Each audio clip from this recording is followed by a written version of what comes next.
Welcome to the deep dive. Have you ever come across stories, maybe from the world of fashion or Hollywood, especially involving young women, and just felt this pull, this undeniable urge to step in? Oh, absolutely. That feeling like you need to protect them somehow, shield them. Exactly, maybe even save them. And it feels so natural, right? Like it comes from good place, empathy, concern. Totally. It's a very human impulse. But what if, and this is what we're diving into today, hmm what if that very instinct, as well-meaning as it is, actually kind of obscures something deeper, a more complex truth? Like the solution we jump to isn't really a solution at all. Precisely. What if it's actually a bigger problem in disguise, undermining the very strength, the agency we should probably be celebrating instead? Okay, I see where you're going. So we're looking at vulnerability, but also surprising strength. Yes. Today, we're really going deep into these narratives where you find profound vulnerability right alongside immense, often really surprising strength. The goal here is to challenge our own assumptions, Yeah. about who really needs saving. And to explore what it actually means to be, as the source material puts it, a grown-ass woman. Exactly that. Even when that woman might be, well, remarkably young. It's about seeing that spirit, that self-possession. Right.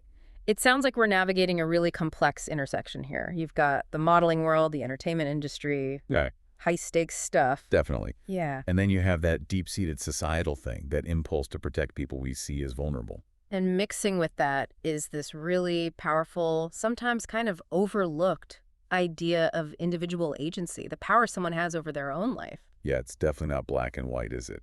It's nuanced. for sure. And for this deep dive, we've got some pretty compelling sources lined up. There's a really raw, almost confessional account from a supermodel talking about some harrowing experiences. Okay. And then there's a piece that's more of a personal reflection on those protective feelings we were just talking about. Plus, an analysis of how some celebrity careers just completely defy easy labels. So a good mix of perspectives then, giving us a lot to chew on. I think so. It sets the stage for a really interesting discussion, unpacking these, well, challenging ideas. Absolutely. So our mission today is pretty clear, I think. We really want to unpack these intricate complexities, Yeah. the space between vulnerability and that kind of unyielding strength. And challenge ourselves and you, the listener, on those assumptions we have about protection. Head on, especially when we see young women navigating these incredibly tough, sometimes frankly predatory industries. Ultimately, we're exploring what it truly means to be a grown-ass woman. Which, according to the sources, involves being brave, smart, fiercely independent. Driven by her own vision, her own dreams, recognizing she's nobody's property.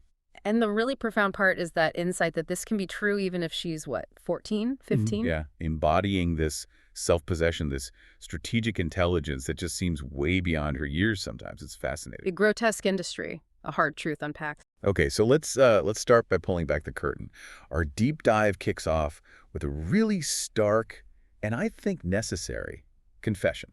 It's from supermodel Cameron Russell, Right. The source highlights what she calls her truth. and she uses a really strong word to describe the industry that made her famous. Grotesque. Wow, that's blunt. It is. It's not just a story. It feels like a revelation, But the paradox of an industry that sells beauty, but underneath it all, can prey on innocence, youth. It definitely hits you right away, sort of a gut punch to pull you into that unsettling reality. Yeah, no kidding. And just to give a bit more context from the source, Cameron Russell's entry into this whole world, it was incredibly early, almost accidental, it sounds like. How so? She was scouted as a teenager, just swimming in Maine. Wow. That young. Yeah. And the source paints this picture of someone really naive, describes her as being sucked into the runway world before she even knew what S&M meant. S&M. Right. Sadomasochism. Not exactly standard teenage vocabulary. Exactly. The fact that she was exposed to that kind of world, the implied darker stuff, before she even understood the terminology, it just powerfully shows the environment she was thrown into. An environment she was totally unprepared for. Fundamentally unprepared. And what she talks about enduring. I mean, it goes way beyond just like the usual pressures of a tough job. The source describes a pattern of exploitation, blurring lines. What kind of things? Well, it recounts the kiss from the grown photographer when she was 16. 16, So, okay. It's not professional, that's predatory. clearly, a total violation of trust, boundaries, especially for a minor. Then there were the constant jailbait comments. Ugh.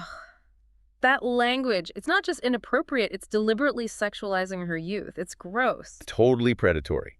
Shows this complete disregard for her as a person. And then there's this specific, really haunting image. Yes. Sea sucker lips painted on by a makeup artist. Wow. That's incredibly visceral. Isn't it? It's not just about makeup. It shows how her image was manipulated, sexualized, turned into something she probably didn't even fully get or consent to at that age. So it paints this chilling picture, an industry where for many these young women weren't seen as people but as objects. Valuable objects, yeah. To be shaped, consumed for profit, Yeah. their innocence, their bodies, just commodities. Yeah. And the source talks about her memoir, too. The title alone says a lot. How to make herself agreeable to everyone. Wow. That really resonates with what you were just saying. Doesn't it? The source calls the memoir an ugly, necessary confession. Ugly because of the awful truths it exposes, the abuse, the demeaning treatment, the whole system. But necessary because this stuff often stays hidden, Yeah. right? Behind the glamour. Precisely. And the industry, seen through her eyes, it functions like this. Dehumanizing machine. That's the word the source uses. The machine. Yeah. That says this machine eats up young women's beauty, chews their innocence for profit, and leaves them to sort out the therapy bills later. That's a powerful metaphor. A cold, indifferent machine. Mm-hmm. It suggests it's systemic, right? Not just a few bad apples. Exactly. It implies this deeply entrenched way of operating that just prioritizes profit over the well-being, the mental health of these young women caught in it. It's a very stark indictment. In that indictment, that's why the source really emphasizes the bravery here. Cameron Russell speaking her truth out loud like that. It takes immense courage, you'd think, to expose the ugly side of the industry that, made you famous. Especially when you've been taught, like her title says, to be agreeable to everyone, dismantling the facade. Yeah. And as listeners, when we hear these kinds of raw stories, I think many of us do have that immediate visceral reaction. For sure, it ignites that protective instinct, right? Outrage, a sense of injustice. You feel for someone so young, seemingly so vulnerable, even though, as we'll get into, there's incredible bravery there too. It forces you to confront these uncomfortable truths, that behind the glitter, there can be real pain, real exploitation. It's hard not to feel that urge to jump in, to fix it, protect them somehow. The instinct to protect and its unintended consequences. Okay, so here's where things get really interesting and very human. Our source writer, after hearing Cameron Russell's story, shares this incredibly powerful, raw reaction, something many of us can probably relate to. What was the reaction? Not just outrage, but pure protective rage. You know that feeling, that gut-level, almost primal urge when someone you care about or just empathize with seems threatened. Yeah, I know exactly what you mean. It's intense.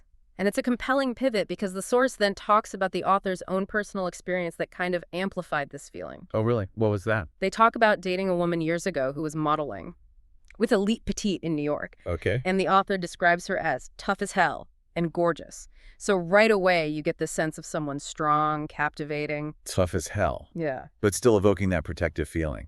Apparently so. Their life together sounded pretty unconventional. Riding with the motorcycle club, crashing 12-step conferences. Wow. Okay, so not exactly a shrinking violet. Not at all. It paints a picture of someone resilient, independent, able to handle herself in challenging situations. Yet still, this powerful protective instinct emerged in the author. And despite her toughness, maybe even because of it, the author felt this, visceral, overwhelming need to protect her. The source describes it as feeling brotherly, fatherly, boyfriend all at once. That's a lot rolled into one. Isn't an intense desire to shield her. The urge was described as absolute, like a primal command. Protect her.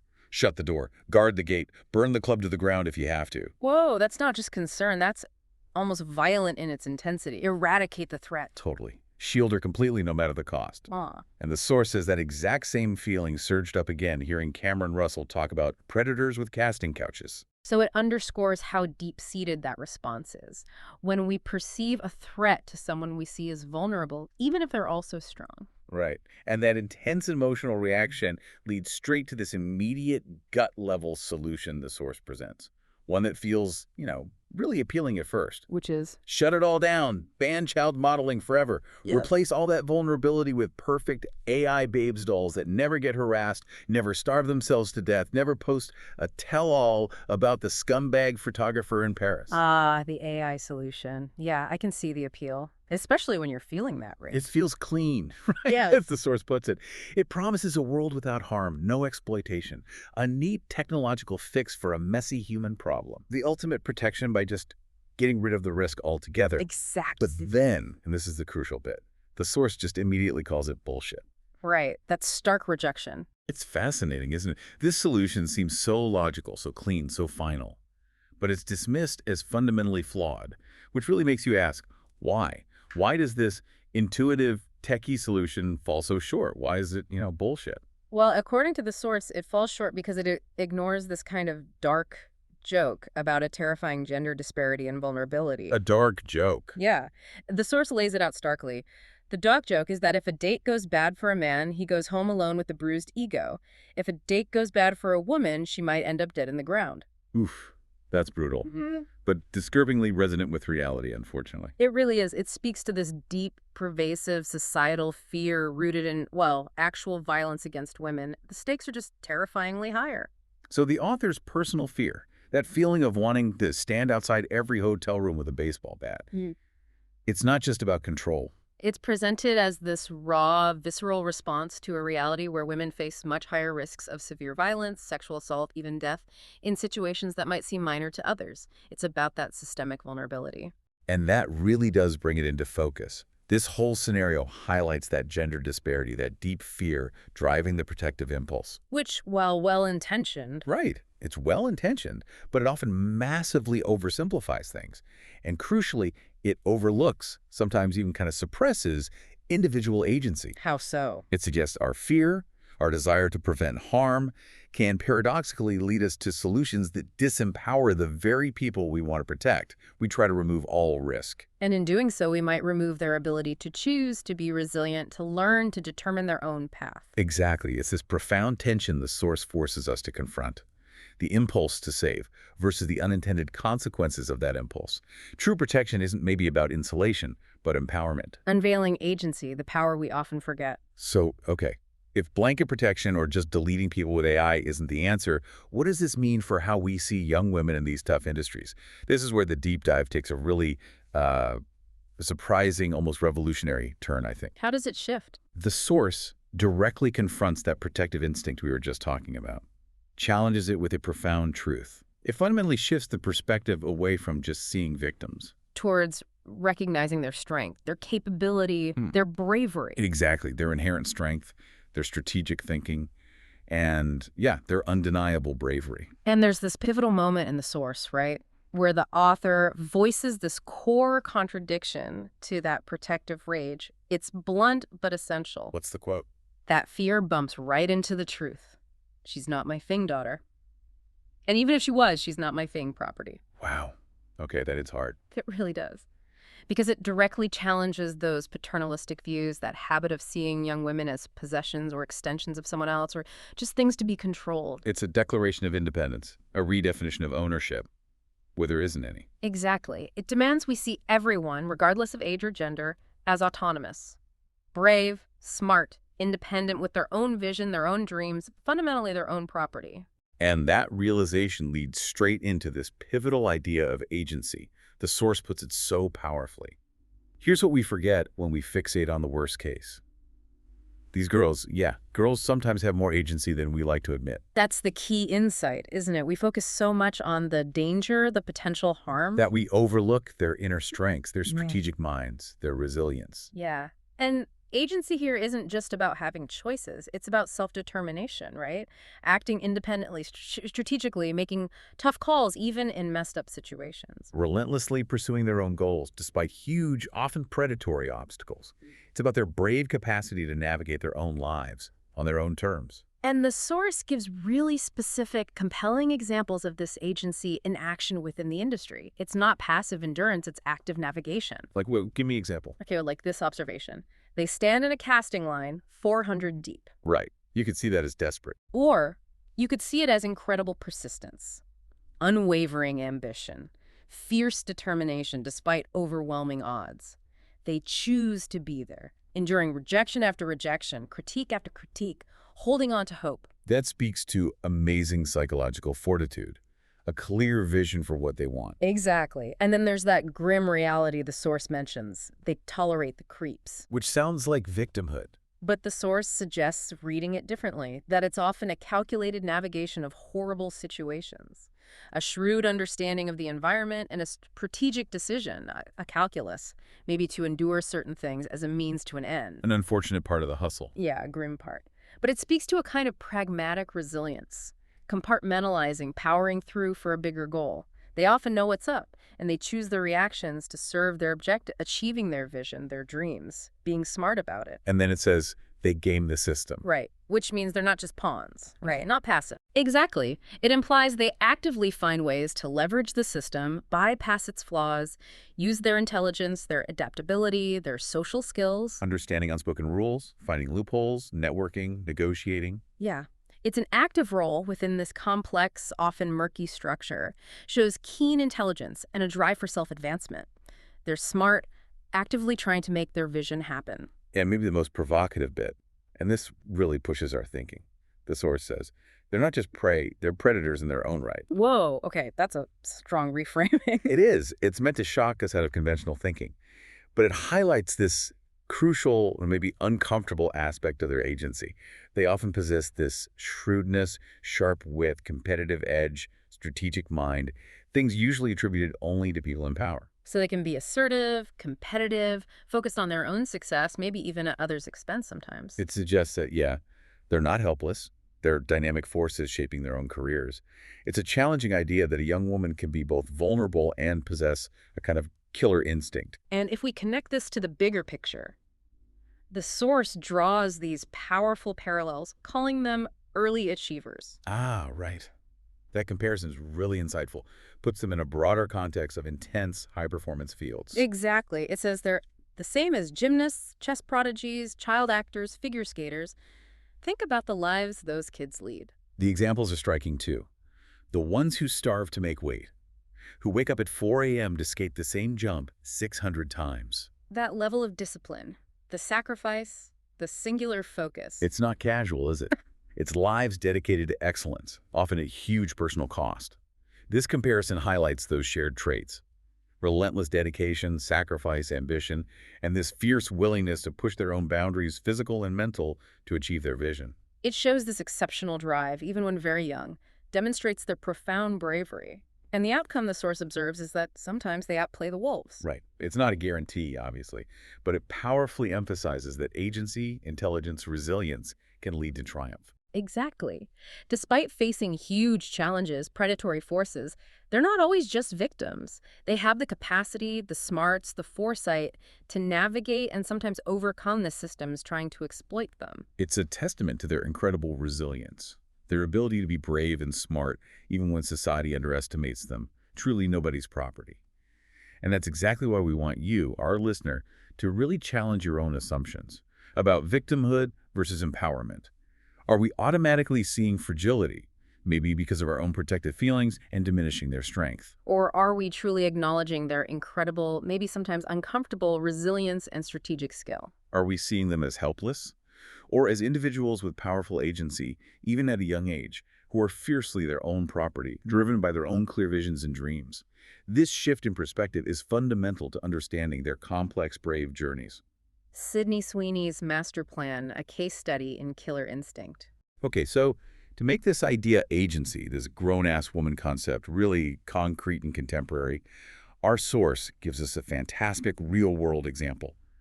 The actress Sydney Sweeney. Ah, yeah. Very prominent right now. Exactly. A familiar face. And her story, as the source tells it, really seems to encapsulate this idea of self-determination and strategic smarts. Well, the source acknowledges her public image first, right? Calling her arguably one of the most objectified women in Hollywood today. Big boobs, big gaze, big deal. Yeah, that's the perception many people have based on her roles, her appearances.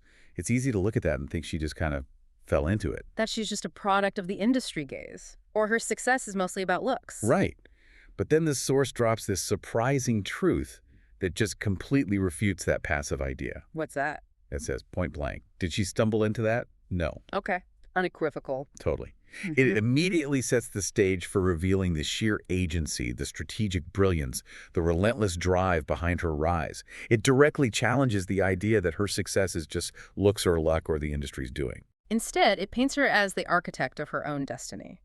And the specific detail that follows is, well, it's pretty striking, speaks volumes about her foresight and planning. What is it? The source reveals she sat her parents down in Washington State, or Oregon, I think, and gave them a PowerPoint presentation explaining exactly how she'd get where she is now. Get out of here. A PowerPoint. As a teenager. That's what it says. Imagine that. A teenager living at home presenting a comprehensive multi-year business plan for her entire career to her parents. That's not just ambition. That's meticulous strategic thinking. Astounding dedication for someone that young. Shows incredible initiative, right? Yeah. An understanding of the industry, a really clear vision for her dreams. Brave, smart, and clear on her path. Absolutely mind-boggling. And it wasn't just a vague idea like I want to be famous. Mm. It was concrete, actionable.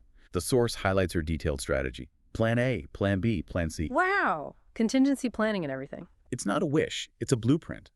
Shows this capacity for foresight, anticipating obstacles, devising multiple routes to her goal. She wasn't just hoping for the best. It speaks to this profound intentionality, commitment. Indicates she's really in control of her trajectory. Not someone being passively guided. Someone actively directing her own destiny, asserting her agency, making sure she's nobody's property but her own. And what really stands out here, what the source powerfully highlights, is this comparison it makes. It really uncovers a societal double standard. What's the comparison? The same hustle people cure for when it's a teenage boy training for the NBA. Ah, that's insightful. Think about how we view young male athletes with that kind of dedication. Practicing constantly, planning their careers young, making huge sacrifices. We celebrate it, right? Laud their ambition, their drive, their killer instinct as admirable. Signs of discipline, success. It's absolutely true. We cheer that intensity, that focus in boys. But when a young woman shows the exact same strategic planning, ambition, dedication, like a detailed PowerPoint mapping her career, it often gets overlooked, doesn't it? Or overshadowed by talk about her looks. Or dismissed as luck. Or just being a product. Yeah. This comparison forces us to look at that double standard. Why is it admirable in one context, but maybe seen as less significant or even, I don't know, calculating in another? It challenges us to see that the same hustle, the same fierce intelligence and vision is just as powerful, just as indicative of agency, no matter who has it. So the conclusion the source draws from Sweeney's story really hammers home the core message of this deep dive. Which is, That's not a helpless little lamb. That's a grown-ass woman with a killer instinct. right, not someone needing saving, someone with immense strength, formidable strategic intelligence, fierce independence. It underscores that idea that true agency is about knowing what you want and actively, bravely, intelligently going after it with a clear vision, ensuring she's her own property, accountable only to her dreams. The embodiment of drive and self-determination, even young. The peril of perfect AI, why deleting humans isn't the answer. Okay, so let's circle back to that initial kind of elegant-sounding fix for all the exploitation problems we talked about, the idea of just replacing real women with perfect AI dolls. Right, the technological solution. Our source really dives deeper into why this isn't just imperfect, but potentially way more dangerous, more insidious, and ultimately kind of a denial of human resilience than it first seems. It has that seductive allure, though, a clean fix for a messy human problem. Exactly. The source reiterates that immediate gut reaction, that emotional appeal you might feel when faced with the ugliness. Fine, burn the whole system down. If we hate what happens to real girls, replace them with perfect AI dolls. No more trauma, no more predators, everybody wins. Yeah, on the surface, it sounds like a utopia, doesn't it? Technologically achieved nirvana. No suffering, no abuse, just flawless, controllable virtual beings fulfilling the demand for images without any human cost. No messy emotions, no therapy bills needed. It promises total eradication of vulnerability by just removing the vulnerable. The ultimate fantasy of a problem solved. But that leads to this incredibly important question the source pushes us toward. What really happens when you try to protect vulnerable people by just erasing them from the picture entirely? Is real protection found in deletion? In removal? Or is it found in empowerment, Mm-hmm. resilience, and actually changing the systems that cause the harm rather than just treating the symptoms? The source argues really strongly against this seemingly benign solution. It explains the flaw by introducing this idea of the modeling and entertainment industry as a vast, complex biosphere. A biosphere, that's a critical metaphor, isn't it, for understanding the scale? Totally. It's never just the Cindy Crawfords on the catwalk in Paris, as the source points out. That top tier, the famous supermodels, they're only the most visible, most glamorous part. And often, ironically, maybe the most protected part of this huge ecosystem of image, performance, and, yes, exploitation. And the source really drills down into the sheer diversity of roles and people in this sprawling biosphere, shows how deep the demand for certain looks and performances goes across all levels of society. Because it's huge network, right? Yeah. It includes showroom girls in Atlanta, maybe working long hours, low pay, still needing a certain look, department store shoots in Albuquerque, less glamorous, maybe still objectifying, far from high fashion. Okay, so much broader than just runway models. Way broader. Mm. Cruise ship performers, often isolated, vulnerable, restrictive contracts, ring girls at fights, teen beauty queens, and their intense pageant moms, all in these hyper-competitive, appearance-focused worlds. And child actors, too, facing huge pressure young. And now, TikTok influencers, pushing shapewear, constantly performing, monetizing their bodies, facing intense global scrutiny. It just shows how pervasive the demand is and how many people, often very young, get drawn into this ecosystem, each facing their own vulnerabilities. And here's the critical, really cynical insight the source wants us to get. And it feels devastatingly accurate. What is it? When you protect the top by racing the humans, you don't protect the rest. You just push the exploitation sideways, deeper into cheaper corners where the same girls hustle for the same scraps. Okay, that's the core argument against the AI fix. Exactly. It highlights that the underlying demand for these images, for youth, certain bodies, a specific performance, it doesn't just vanish because the visible human models are gone. The demand persists, Yeah. unaddressed, and the exploitation just moves. Shifts to less regulated, more obscure, often far more dangerous corners, where oversight is minimal, protections are zero, and the cost of vulnerability is even higher. The truly vulnerable and the less visible, less glamorous, often more desperate parts, they're left even more exposed, operating in the shadows, chasing the same limited, often predatory opportunities. And the source delivers that utterly cynical, yet probably chillingly accurate conclusion. And the same men still cash the checks. Oof, that hammers it home. Doesn't it? The underlying power structures, the systemic demand for objectification, the ultimate beneficiaries, they remain unchanged. The problem isn't the human models. It's the ingrained societal demand and the systems profiting from it. So replacing humans at the top doesn't dismantle the demand or the profit motive. It just reconfigures the supply chain of vulnerability. Leaves the real perpetrators untouched, maybe even bolder, while those at the bottom become even more expendable, more unseen. And this analysis is so important because it emphasizes that fixing complex societal problems just at the symptom level, like swapping models for AI without tackling the root causes. The underlying demand, the power structures, the systemic issues creating vulnerability. It's ultimately ineffective. Worse than ineffective, it's a dangerous illusion. It can actually lead to new, maybe more insidious, definitely less visible forms of harm. Pushing exploitation underground, making it harder to regulate, identify, or protect anyone. It's a dangerous illusion of a solution that just reshuffles the deck of exploitation without changing the game. And it's a profound denial of human bravery, isn't it? Suggesting the problem is the exploited person's vulnerability, not the exploiter. That undermines basic human dignity. Finding the balance supporting agency, not erasing it.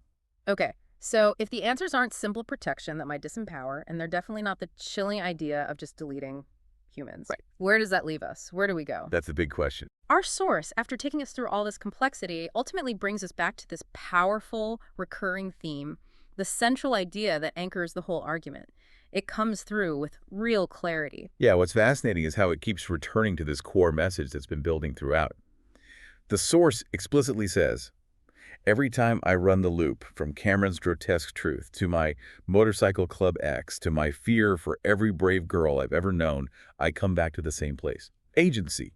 Independence. They're grown-ass women, even when they're 15 sometimes. It's not just a maybe, is it? It's presented as this firm conclusion, drawn from reflection, observation. Absolutely. It's this powerful acknowledgement that these young women, despite age, despite perceived vulnerability, have this profound self-determination, inner fortitude, strategic intelligence that demands respect. It's asserting they are fundamentally brave, smart, independent people with their own vision, their own dreams, absolutely nobody's property but their own.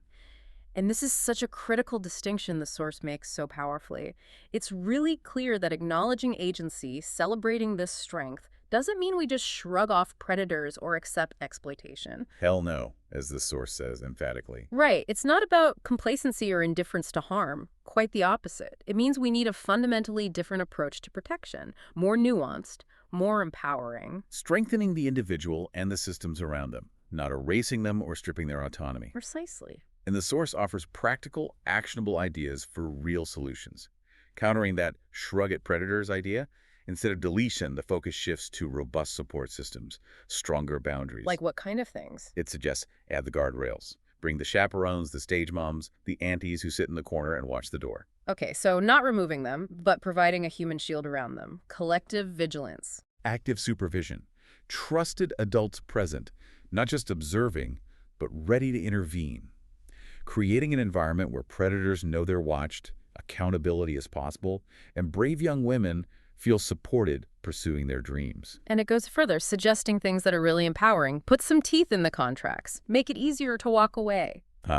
That speaks directly to giving agency real power. Doesn't it? Creating legal and professional frameworks with genuine enforceable protection, giving them clear rights, fair terms, and crucially, the real ability to leave situations that are unsafe, exploitative, or just wrong for them without huge penalties. Shifting the power dynamic by giving them real, actionable leverage within the system. Reinforcing their independence, making sure they're never truly trapped. It transforms that grim idea of tolerating creeps into having the confident power to say no and actually leave without fear, letting their smart decisions guide them. And this leads to that absolutely vital distinction the source makes, the real crux of the argument against the AI fix. Which is, but don't pretend you're saving these women by deleting them. cuts right through the superficial appeal of the tech fix. True salvation, real protection, doesn't come from removing the person. Instead, it comes from empowering them within the environment, building up their defenses, their knowledge, their support networks, their inherent ability to assert their own agency and make choices that serve them, even young. It's a profound act of respect for their brave, independent spirit. And the source leaves us with this really powerful final word. It encapsulates everything, forces us to confront the deep implications. Because when you swap them for perfect, invulnerable AI girls, you don't just protect the vulnerable, you erase the brave. And maybe, just maybe, that's worse. Wow. That's the ultimate punch, isn't it? It really is. It makes us face the true cost of those well-meaning but flawed protective urges. It's not just about preventing harm, it's about preserving the human spirit, the drive, ambition, grit, intelligence, the incredible bravery of these young women navigating complex worlds on their terms, asserting their right to be nobody's property. To erase that, the source argues, is to erase something vital, powerful about humanity. And that's truly the core tension, the single most important takeaway here. The imperative to protect individuals without stripping away their autonomy, their choices, their inherent strength, their capacity for resilience. It's about empowering choice, strengthening boundaries, not removing the choices altogether through misguided attempts at total insulation. Recognizing that true empowerment isn't about shielding from all risk that's impossible anyway, but about equipping people to navigate it, to thrive despite it, to be brave, smart, resilient in the face of challenge. Celebrating that these young women are indeed grown-ass women, even at 15. With their own brave intelligence, powerful agency, nobody's property, driven by their unique visions and dreams, actively shaping their own futures. Outro. Wow. What an incredible, sometimes, challenging, but ultimately really enlightening journey this deep dive has been. We went from those gut-wrenching truths about exploitation so bravely shared by Cameron Russell, Through that critical look at our own protective instincts, maybe well-meaning but flawed. to arrive at this ultimate celebration of agency, bravery, and the undeniable strength of what it truly means to be a grown-ass woman, even when remarkably young. We've seen how these women are smart, fiercely independent, have extraordinary vision and dreams, and are absolutely nobody's property but their own. And if we connect this to the bigger picture, This deep dive really shows us that true empowerment isn't just about insulating people from all risk. That's not achievable. It's fundamentally about equipping them to navigate risk, to thrive despite challenges, and crucially, to be brave, resourceful, resilient when things get tough. Respecting their intrinsic power, their capacity for choice, rather than just focusing on vulnerability. Exactly, which raises an important question for you, our listeners, something to carry forward from this deep dive. How do we as individuals, as a society, genuinely balance that very human impulse to protect others? With the imperative to foster their agency, to celebrate their bravery, to respect their innate capacity for self-determination. What does true protection actually look like when it genuinely respects individual power, resilience, and the capacity for growth and self-authorship, even in complex, sometimes exploitative systems? Yeah. Think about how these insights might apply elsewhere, in other areas of your life or the world around you, wherever you see powerful young individuals bravely facing tough odds. Lots to think about.